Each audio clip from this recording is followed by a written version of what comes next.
Hello students, कैसे हो आप सब। एक बार फिर से बीए सेकेंड ईयर और बीए बीएड सेकेंड ईयर की ऑनलाइन क्लास में आपका स्वागत है। हम आपको राष्ट्रपति पढ़ा रहे थे। पिछला जो वीडियो था वो राष्ट्रपति का चल रहा था, तो उसमें हमने सारे आर्टिकल बता दिए थे आपको। अब उसके बाद जो इम्पोर्टेंट आता है वो है राष्ट्रपति की शक्तियाँ व कर्तव्य। तो ये मोटा मोटा देख लीजिए आप। सबसे पहले राष्ट्रपति की शक्तियों को 6 भागों में विभाजित किया गया है: कार्यपालिका शक्ति, विधायी शक्ति, वित्तीय शक्ति, न्यायिक शक्ति और सैनिक शक्ति और कूटनैतिक शक्ति। अब ऑन डॉक्यूमेंट्स या सैद्धांतिक रूप से ये सारी शक्तियाँ किसके नाम पर होंगी? राष्ट्रपति के नाम पर होंगी।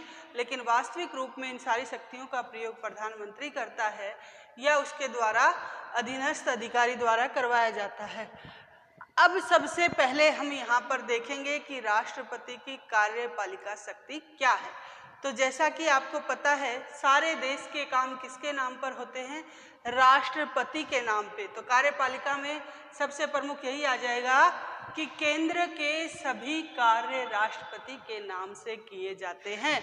इसके अलावा जो नियुक्तियां होती हैं, केंद्र की नियुक्तियां, वो सब किसके द्वारा की जाएंगी? राष्ट्रपति के द्वारा की जाएंगी, जिनमें हमारे भारत के प्रधानमंत्री, मंत्रिपरिषद सभी आ जाते हैं। जैसे कार्यपालिका शक्ति, नियुक्तियां, केंद्र की नियुक्तियां राष्ट्रपति के द्वारा की जाएंगी, जिनमें प्रधानमंत्री, मंत्रिपरिषद, राज्यों के राज्यपाल, केंद्र शासित प्रदेश जो होंगे उनके प्रशासक, केंद्र शासित प्रदेश जो होंगे उनके सभी प्रशासक भी इसमें आ जाएंगे। इसके अलावा सुप्रीम कोर्ट और हाई कोर्ट के न्यायाधीश आ जाएंगे।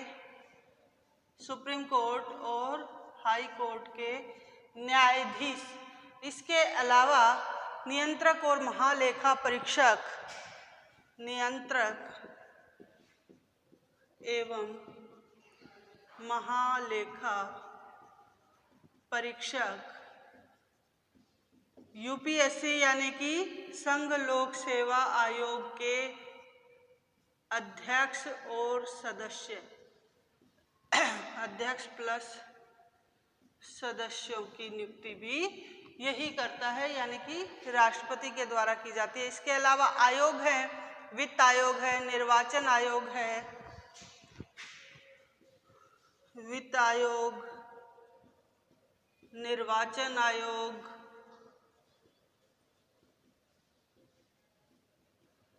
के अध्यक्ष और सदस्यों की नियुक्ति भी राष्ट्रपति के द्वारा की जाएगी। इसके अलावा संघ शासित क्षेत्रों के प्रशासकों की नियुक्ति आई गया। अब इसमें देखिएगा, इन सब की नियुक्ति करने का अधिकार राष्ट्रपति को है और इन सबको पद से हटाने का अधिकार भी किसको होगा? राष्ट्रपति को ही होगा। ये है इसकी कार्यपालिका शक्ति। अब उसके बाद आती है विधायी शक्ति। ये समझ में आ गया कि कार्यपालिका शक्ति पूरे देश का जो कार्यभार है वो राष्ट्रपति के नाम से चलाया जाएगा। इसके अलावा मुख्य कार्यपालिका के पदों में जैसे प्रधानमंत्री, मंत्रिपरिषद, राज्यों के राज्यपाल, केंद्र शासित प्रदेशों के प्रशासक, सुप्रीम कोर्ट, हाई कोर्ट के न्यायाधीश, नियंत्रण व महालेखा परीक्षक, संघ लोक सेवा आयोग के अध्यक्ष और सदस्य, वित्त आयोग, निर्वाचन आयोग आदि के अध्यक्ष और सदस्यों की नियुक्तियां राष्ट्रपति के द्वारा की जाती है और इन सब को हटाने का अधिकार भी किसको होगा? राष्ट्रपति को ही होगा। आर्टिकल 78 है, उसमें है कि राष्ट्रपति आर्टिकल 78 में इसके बारे में कहा गया है कि राष्ट्रपति प्रधानमंत्री से प्रशासन के संबंध में सूचना प्राप्त करता है। प्रधानमंत्री प्रशासन से संबंधित सभी सूचनाएं राष्ट्रपति को देने के लिए बाध्य है आर्टिकल 78 के तहत। अब उसके बाद आती है विधायी शक्ति। विधायी शक्ति में क्या है, मैंने आपको बताया भी था कि आर्टिकल 79 कहता है कि संसद भारत के जो संसद है वो लोकसभा, राज्यसभा और राष्ट्रपति तीनों से मिलकर बनेगी। यानी कि संसद का गठन राष्ट्रपति, लोकसभा और राज्यसभा तीनों से मिलकर होगा। तो विधायी शक्ति यानी कि व्यवस्थापिका की जो शक्ति है, स्वयं राष्ट्रपति क्या हो गया, स्वयं क्या हो गया, संसद का अंग, स्वयं संसद का अंग हो गया। ठीक है भाई, कोई भी विधेयक लोकसभा में पारित होगा, राज्यसभा में पारित होगा, लेकिन वो विधेयक जो है कानून का रूप ग्रहण कब करेगा, जब राष्ट्रपति उसके ऊपर सिग्नेचर कर देंगे। तो स्वयं संसद का अंग हुआ कौन, राष्ट्रपति। इसके अलावा वो संसद की बैठक बुला सकता है, संसद की बैठक बुला सकता है, स्थगित कर सकता है। ये अधिकार भी किसको होगा, राष्ट्रपति को होगा। एक चीज और मैंने बताई थी कि संयुक्त अधिवेशन जो होगा, संयुक्त अधिवेशन, उसको बुलाने का अधिकार किसको होता है, राष्ट्रपति को ही होगा। संयुक्त अधिवेशन बुलाने का अधिकार राष्ट्रपति को होगा। सिफारिश करता है प्रधानमंत्री और उसकी अध्यक्षता करता है लोकसभा अध्यक्ष। तो ये अधिकार भी किसको होगा, राष्ट्रपति को ही होगा संयुक्त अधिवेशन में। अब राष्ट्रपति के द्वारा लोकसभा में 2 आंग्ल भारतीय सदस्य, 2 एंग्लो इंडियन जिनको बोलते हैं, राष्ट्रपति के द्वारा लोकसभा में 2 आंग्ल भारतीय सदस्य, राज्यसभा में 12 सदस्य, ऐसे जो कला में, साहित्य में, समाज सेवा में या किसी विशेष क्षेत्र में विशेष ख्याति प्राप्त हों, ऐसे सदस्यों को राष्ट्रपति संसद, राज्यसभा में मनोनीत करता है। क्या करता है, मनोनीत करता है। तो 2 लोकसभा में और 12 राज्यसभा में, टोटल हो गए 14। अगर क्वेश्चन आए कि संसद में राष्ट्रपति कितने सदस्यों को मनोनीत करता है, तो आंसर होगा 14। अगर आए कि लोकसभा में कितनों को, तो 2 आंग्ल भारतीय सदस्य। अगर आए राज्यसभा में तो 12 सदस्यों को मनोनीत करने का अधिकार किसको होगा, राष्ट्रपति को होगा। ये राष्ट्रपति की विधायी शक्ति है। इसके अलावा राष्ट्रपति की सहमति के बिना कोई भी विधेयक कानून का रूप नहीं ले सकता। एक चीज और है, आर्टिकल 123 के अनुसार राष्ट्रपति अध्यादेश जारी कर सकता है। इमरजेंसी में कोई अध्यादेश जारी कर सकता है।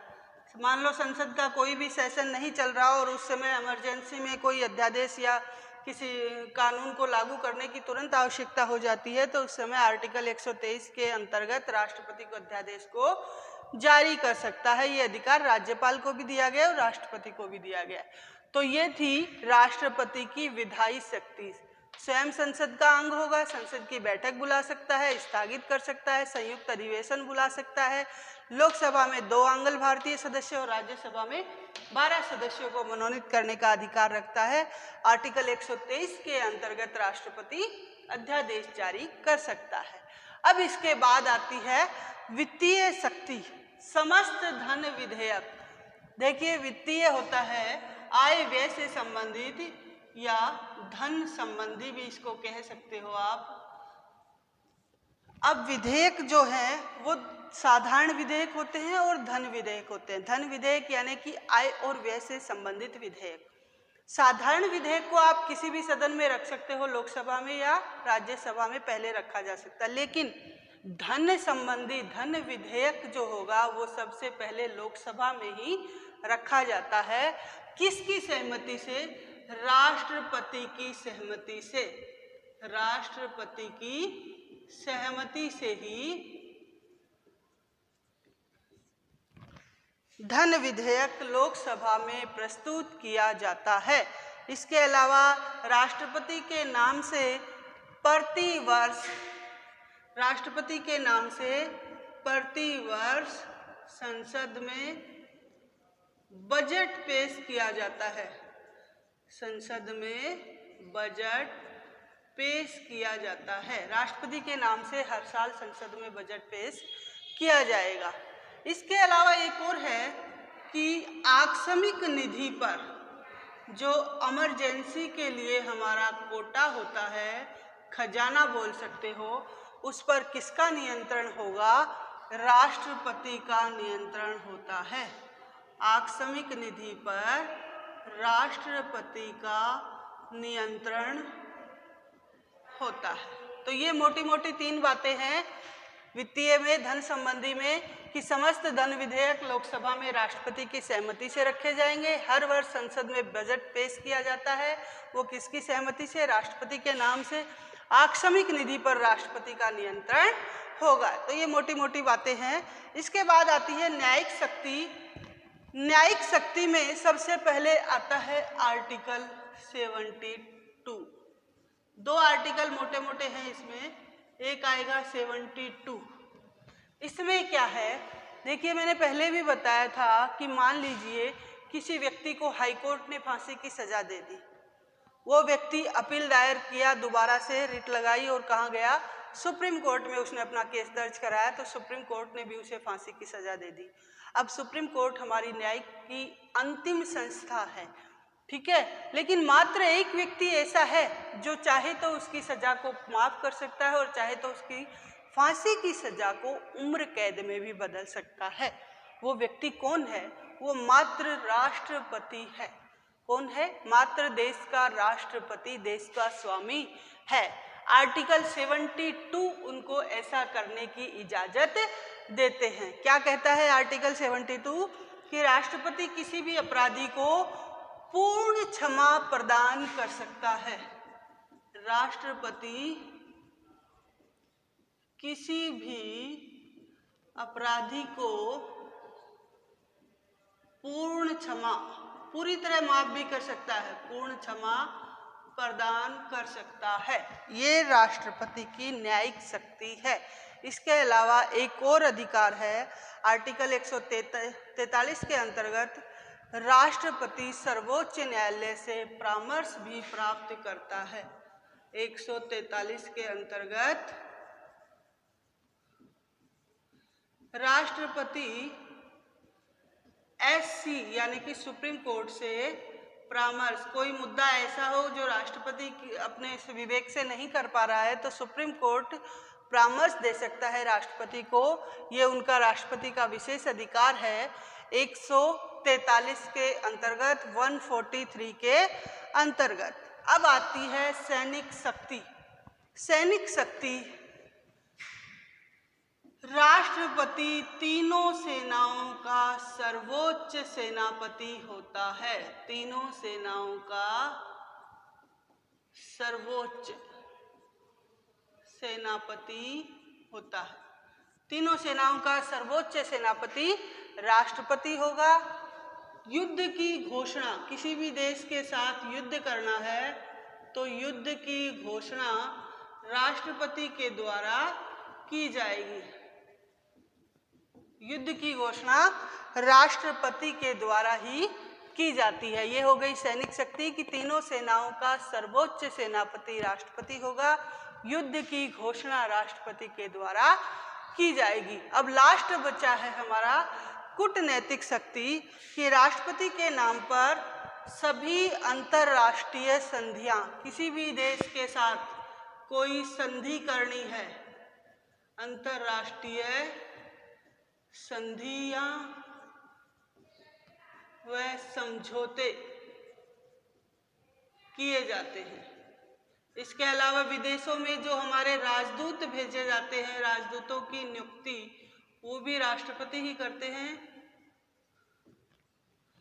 अंतर्राष्ट्रीय संधियां व समझौते, किस देश के साथ हमारे किस प्रकार से व्यवहार होगा, किसके साथ हमें संधि करनी है, कोई समझौता करना है, और किसी भी विदेश में किसी राजदूत की नियुक्ति करनी है, तो ये सारे अधिकार भी किसके होंगे? राष्ट्रपति के होंगे। तो ये मोटी मोटी शक्तियां हैं, अधिकार हैं, ये आपको अच्छे से याद रखनी है। कार्यपालिका, विधायी, वित्तीय, न्यायिक, सैनिक और कूटनैतिक शक्ति। अब राष्ट्रपति की शक्तियां जो हैं वो हम दो भागों में बांटते हैं। सबसे पहले सामान्य शक्तियां प्लस आपातकालीन शक्तियां। सामान्य आपने पढ़ ली हैं, अब उसके बाद हैं हमारी आपातकालीन शक्तियां, तो वो भी हम देख लेते हैं क्या है।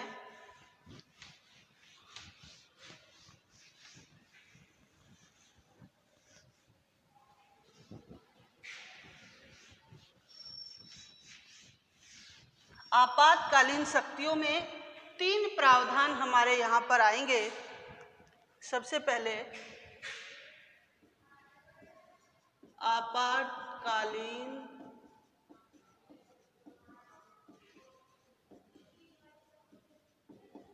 शक्तियां, इसमें मोटे मोटे तीन आर्टिकल आपके आते हैं। सबसे पहला आता है राष्ट्रीय आपात।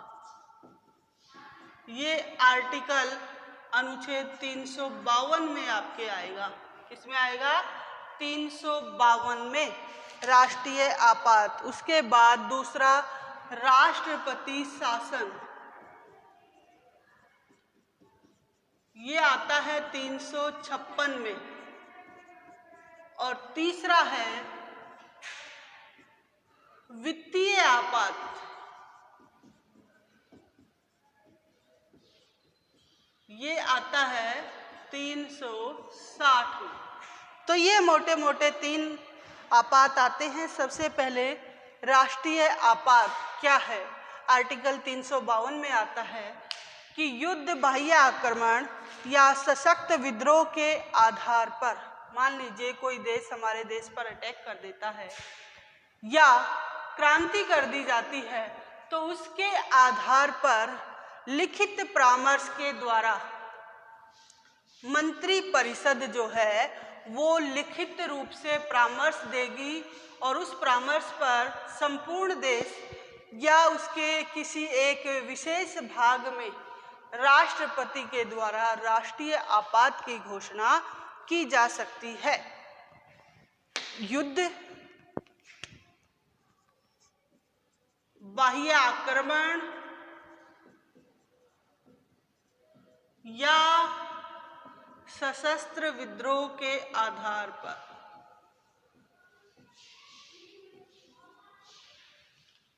युद्ध, बाह्य आक्रमण या सशस्त्र विद्रोह के आधार पर युद्ध।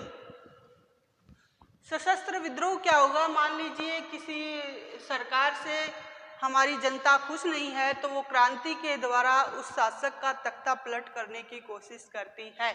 जैसे कि 1974 में इमरजेंसी लगाई गई थी इंदिरा गांधी के द्वारा, जनता के द्वारा जब उनसे पूछा गया, उनसे जवाब मांगा गया चुनाव के दौरान, लोकसभा चुनाव में जो उनने धांधली की थी, उनके आरोप जो है सुप्रीम कोर्ट में साबित हो चुके थे। और जब उनको लगा कि मुझे जनता के समक्ष जवाब देना है, तो रातों रात इंदिरा गांधी ने राष्ट्रपति से मिलकर वहां पर क्या लागू करवा दिया? राष्ट्रीय आपात लागू करवा दिया। यह अधिकार केवल राष्ट्रपति को है।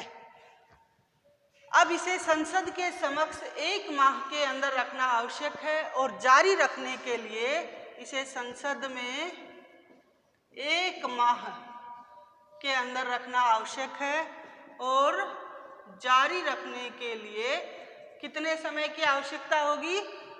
2/3 बहुमत की आवश्यकता होती है।